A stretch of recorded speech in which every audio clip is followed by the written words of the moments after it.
నేటి రాశి ఫలాలు మేషరాశిలో నిరుద్యోగులు ఎవరైతే ఉన్నారో వారికి అప్రయత్న కార్యసిద్ధి అనేది కలుగుతుంది.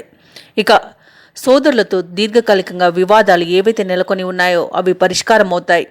ఇక ఉద్యోగస్తులు ఎవరైతే ఉన్నారో తమ ఉద్యోగాలలో శుభవార్తలను అందుకుంటారు. ఇక ఆస్తి వివాదాలలో చిక్కుకొని ఎవరైతే బాధపడుతున్నారో వారు నూతన ఒప్పందాలను చేసుకుంటారు. వృత్తి ఉద్యోగాలలో ఎవరైతే ఉన్నారో వారు కీలక నిర్ణయాలు తీసుకుని అమలు చేస్తారు. వ్యాపారస్తులు ఎవరైతే ఉన్నారో వారికి వ్యాపారాలు అనేవి లాభసాటిగా సాగుతాయి.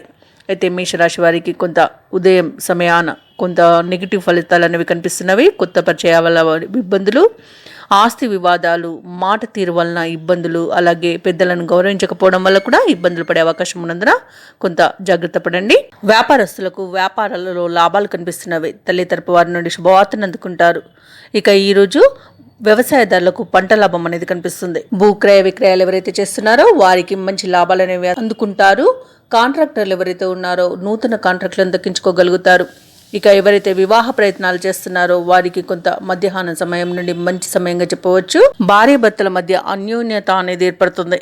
ఇక ఈరోజు భాగస్వామ్య వ్యాపారం ద్వారా లాభాలను గడిస్తారు. ముఖ్యమైన వ్యవహారాలన్నీ కూడా విజయవంతంగా పూర్తి చేయగలుగుతారు.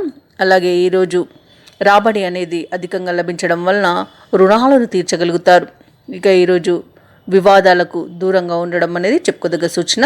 అలాగే వ్యాపార వాణిజ్యవేత్తలు ఎవరైతే ఉన్నారో వారు వ్యాపారాలలో కొత్త పెట్టుబడులను పొందుతారు. అలాగే ప్రభుత్వ ఉద్యోగస్తులు ఎవరైతే ఉన్నారో తాము పనిచేసే చోట ప్రశాంతమైన వాతావరణం అనేది నెలకొంటుంది.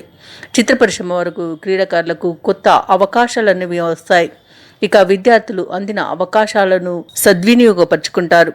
ముఖ్యంగా మేషరాశిలోని మహిళలకి కుటుంబ సభ్యుల సహకారం అనేది లభిస్తుంది. ఇక ఈరోజు మేషరాశి వారికి అదృష్ట రంగులు తెలుపు మరియు ఎరుపు, ప్రతికూలమైన రంగు నీలం, అదృష్ట సంఖ్య 8. ఈరోజు మేషరాశి వారు శ్రీ వెంకటేశ్వర స్వామిని అర్చించడం వలన మంచి శుభ ఫలితాలను పొందుతారు.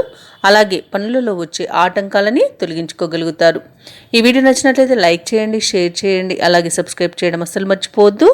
అంతా శుభమే జరుగుతుంది.